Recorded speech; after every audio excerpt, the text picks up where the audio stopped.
Hi there everybody and welcome back to the Toon Review YouTube channel for today's Newcastle United news. My name is Paul, thank you so much for joining in. If you do enjoy today's show, as usual, give it the thumbs up if you can. And if you're new to the channel and you like what you see, come and subscribe to a brilliant community. It is free of charge. And don't forget to hit the notification bell, which will let you know when we upload any future videos such as this, or we schedule in our live shows. Right, let's start the news off with the news on Marc Guehi, which is literally just broken in the last hour or so, is that the third bid for the player has been rejected by Crystal Palace. Now, this was in the region of around 55 with add-ons, which took it up to around 60 million. That has now been rejected by Crystal Palace. So my question to you guys is it now time to walk away? I've seen many people, when the second bid was rejected, say, oh, sod it, let's just walk away. How do you feel now that the third bid has been rejected? Are you confident that this goes through? Because I'm not anymore. I said yesterday that I was 50-50. I'm still 50-50, to be honest. I don't know. Keith Downey reported from the ground this morning that the deal isn't off as far as he is aware. He is of the opinion that the talks are still going on between the two clubs. But listen, if we're arguing over 5 million quid, then, you know, some people are going to be on the fence of, let's just pay it and get the deal done.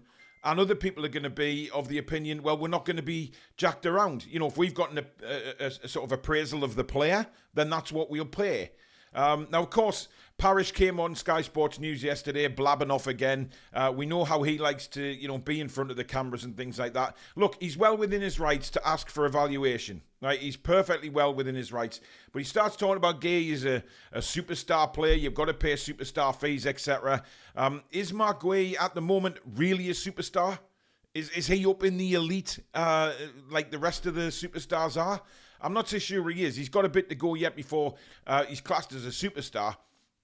Would he be a great signing for Newcastle United? Absolutely 100% he would. Of course he would. That's just not even in question. But now it gets to the stage where are we in this whole transfer saga? It's gone on for weeks now. And is it time for us to walk away? Now, there is some reports out there this morning stating that Newcastle United are starting to look at alternative options. We can't mention Chow anymore because he's actually turned around and said that he doesn't want to come to Newcastle. So those of you that keep putting in the chat and Chow, things like that, we should go for Chow, we should get Chow. He doesn't want to come. He stated that he doesn't want to sign for Newcastle United. So we will have to look elsewhere. But there is reports this morning that we are starting to look for alternatives to Marc Guehi. I just don't know. It drags on, and it's Newcastle United that are always seem to be involved in these long transfer sagas, isn't it?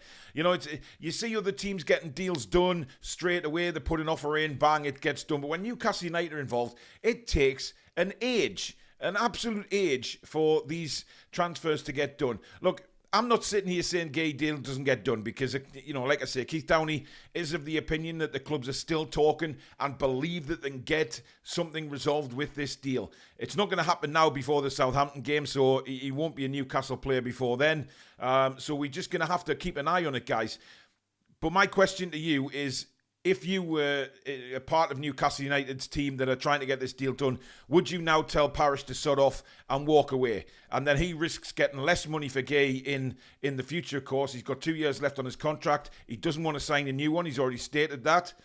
So they will risk losing him for less money than what Newcastle United are putting in at the moment. But that's not our problem. That is Crystal Palace's problem. But do you think the deal gets done? Do you think we should walk away? Let me know in the chat because it's just dragging on and on now. It's becoming a bit ridiculous. Now, some positive news is the return of course, the Italian prodigy, Sandro Tonali. He will be back and looks like he will be able to play in the Carabao Cup game against Nottingham Forest. I'll come on to that in a moment.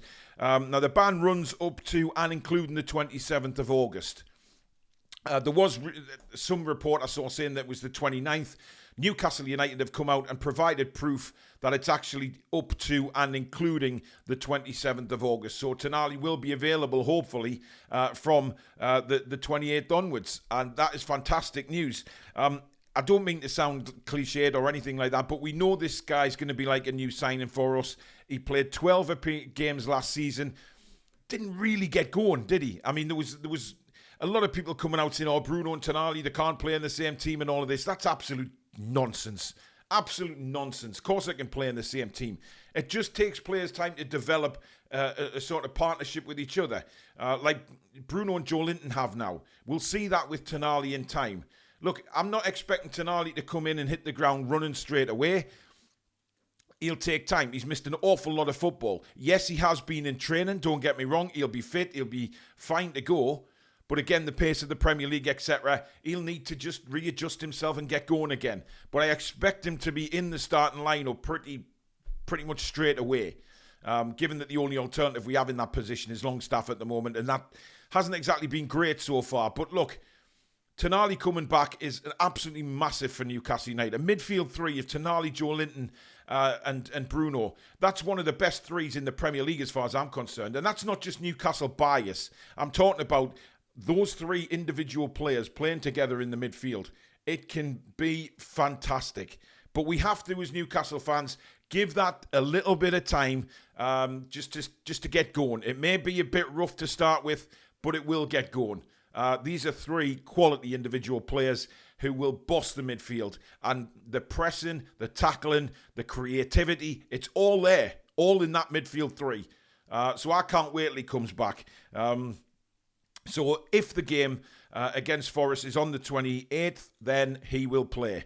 Now, coming on to that, of course, the draw took place last night for the Carabao Cup and sees us go to the City Ground. It's unbelievable, these draws. It really is. And look, I'm not going to come out and say, oh, the balls were heated up or some conspiracy theories going on here. But it's really strange when you get these draws and you see Newcastle United keep coming out against Premier League opposition away from home. Of course, last season it happened a lot. Yes, obviously Manchester City we played at home, but other games were away.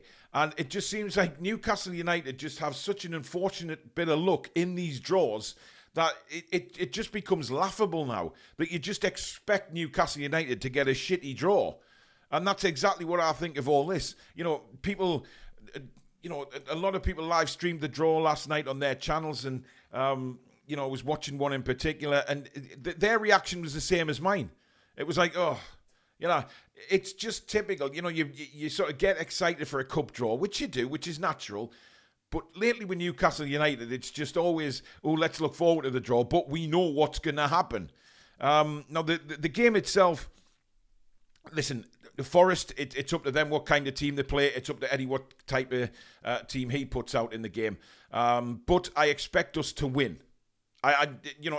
Yes, he might make a couple of changes, Eddie Howe, but remember, we're not in the Champions League or Europe this year. We can really give the Cups a good go, and I would hope that Eddie will play a very strong side that can go down to City Ground and get the job done. Of course, we know Forest are capable of beating us. Of course, what happened at St James's last season with Chris Wood, etc. However, hopefully that won't happen this time around. We're a fully fit squad very early in the season, and for me, I think we've got too much for Forest. I really do. And it will be the perfect start to our cup campaign. I've backed us to win the Carabao Cup this season. Yes, it could be a pipe dream. Newcastle United and silverware and that voodoo that's over our head. We'll just have to wait and see. But it's a strange thing as the cup draws lately. And it doesn't benefit the smaller clubs, does it, when they think, Newcastle United in the draw? It's safe to say to the smaller clubs, yeah, Newcastle United in the draw, but we won't get you guys, don't worry. We'll be against a Premier League outfit. There's no doubt about it. But I do believe we can get through that tie. But as I say, Tanali could be back as well, so it could be tremendous night, that.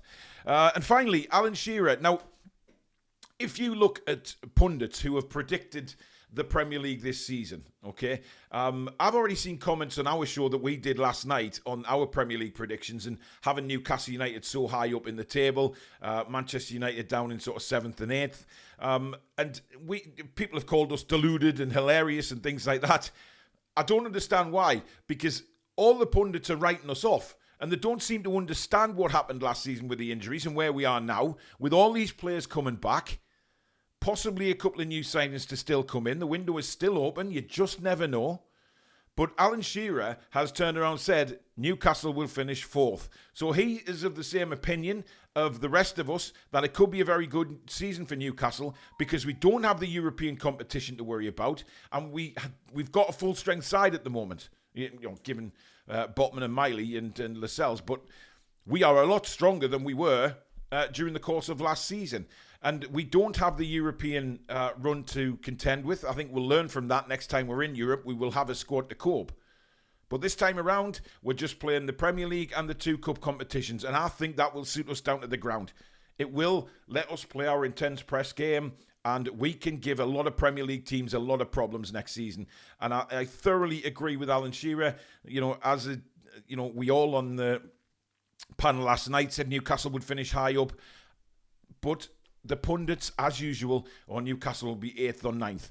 Bull rot. Absolute bull rot. There's no way we finish 8th or 9th this season. And if we do, Eddie Howe's in trouble.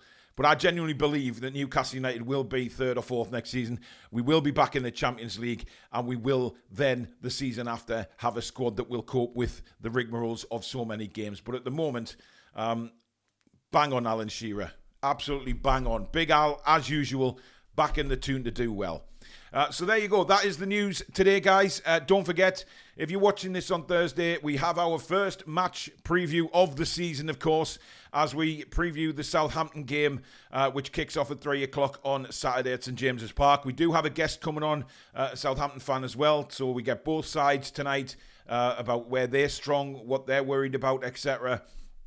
So it will be a fantastic show. It's back, guys. It's back. The Premier League is back, and our match reviews and previews, commentaries, everything is back. So it's going to be a fantastic show. So if you're watching this on Thursday afternoon, don't forget to join us for that at 7. Please give the show a like if you've enjoyed the video. And of course, if you're new, please do subscribe if you like what you see. Free to do so. But don't forget to hit the notification bell so you never miss an upload like this or our future live shows. Thank you very much for watching, guys. We will bring you the news if it breaks. Anything breaks this afternoon, we'll bring it to you on the Toon Review. Thanks for watching. Enjoy your day. Take care.